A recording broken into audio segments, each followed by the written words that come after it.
আমরা দেখতে পাচ্ছি ভারত যেভাবে ইচ্ছা সেভাবে আবারও বাংলাদেশকে পরিচালনার দুঃস্বপ্ন দেখছে। সেই গণভোটে প্রায় ৭০% জনগণ যে রায় দিল, সেই রায়কে অগ্রাহ্য করছে ৫০% ম্যান্ডেট পাওয়া একটি দল। তারা যদি জনগণের ভোটে ক্ষমতায় এসে ৫০% ভোট পেয়ে তারা যদি ৭০%-এর মতামতকে অগ্রাহ্য করতে চায়, তা আমরা স্পষ্ট করে বলতে চাই, অতি শীঘ্রই আপনারা জনগণের ম্যান্ডেট হারিয়ে, জনগণের সমর্থন হারিয়ে আবারও ইতিহাসের আস্তাঘুরে নিক্ষিপ্ত হবেন।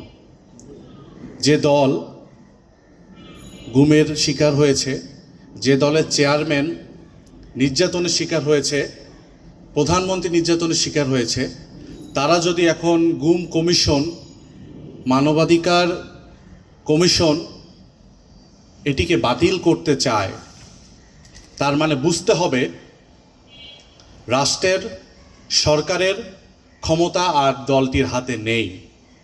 তারা বিদেশি প্রভুর আজ্ঞাবহ হিসেবে কাজ করছে।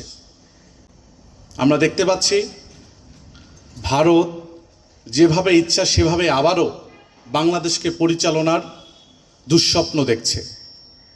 আমরা বিএনপিকে হুঁশিয়ারি উচ্চারণ করতে চাই, যদি আপনারা ক্ষমতা টিকিয়ে রাখার লোভে ভারতের আজ্ঞাবহ হয়ে যদি আপনারা কাজ করেন, বাংলাদেশের মানুষের যে ম্যান্ডেট, যে ইচ্ছে, যে জনসমর্থন, সেগুলো বিকিয়ে দিয়ে আপনারা যদি ভারতের আজ্ঞাবহ হিসেবে কাজ করতে চান, তাহলে খুব বেশি দেরি নেই।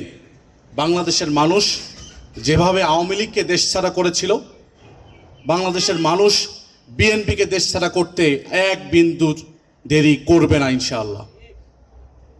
আমাদের কথা একদম পরিষ্কার, যে দলটি জন্মই হয়েছে গণভোটের মাধ্যমে, গণভোটের মাধ্যমে যে দলটি বাংলাদেশের রাজনীতি করা শুরু করেছে, তারা কিভাবে গণভোটকে অস্বীকার করে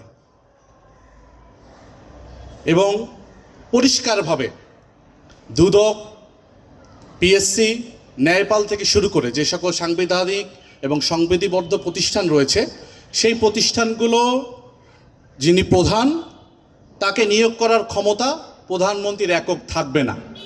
এটিও আমাদের একটি দাবি। সেই দাবি বাস্তবায়নে সরকার সদিচ্ছা দেখাচ্ছে না, অর্থাৎ তারা চাচ্ছে যে প্রধানমন্ত্রী একক সিদ্ধান্তে এই নিয়োগগুলো দিবেন। এবং আমরা দেখতে পাচ্ছি যে বিএনপি যে 31 দফা দিয়েছিল, সেই 31 দফার প্রথম দফাতেই ছিল সংবিধান সংস্কার সংক্রান্ত। তারা সেটি বেমালুম ভুলে গিয়েছে। এরপরে বিভিন্ন প্রশাসক নিয়োগের ক্ষেত্রে তারা বলেছিল তারা এইভাবে প্রশাসক নিয়োগ করবেন না, তারা সেটিও ভুলে গিয়েছে। এবং জনগণের ম্যান্ডেটকে তারা অগ্রাহ্য করছে।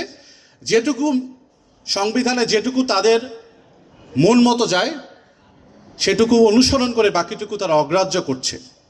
বাংলাদেশের মানুষের কাছে তা একদম পরিষ্কার। সুতরাং আমরা বলতে চাই, সারা বাংলাদেশের মানুষের যে ম্যান্ডেট, যে ইচ্ছা, যে চাহিদা, গণভোটের রায় বাস্তবায়ন করতেই হবে অবশ্যই। সেক্ষেত্রে যদি তারা দ্বিচারিতা করেন, দেরি করেন, তাহলে যেভাবে আওয়ামী লীগকে বাংলাদেশের জনগণ এই দেশ থেকে বিতাড়িত করেছে, বিএনপিকে বিতাড়িত করতেও দেরি করবে না ইনশাআল্লাহ। সেই লড়াইয়ে শহীদ পরিবার আমাদের পাশে থাকবেন, সামনে থেকে নেতৃত্ব দিবেন, সেই আশাবাদ তারা ব্যক্ত করেছেন। আমরা তাদেরকে সাথে নিয়ে, বাংলাদেশের জনগণকে সাথে নিয়ে আমাদের দাবি আদায় করে ছাড়বো ইনশাআল্লাহ। সকলকে সেই লড়াইয়ে সামনে থেকে নেতৃত্ব দেওয়ার, পাশে থাকার আহ্বান জানিয়ে আমার কথা এখানে শেষ করছি। আসসালামু আলাইকুম ওয়া রাহমাতুল্লাহ।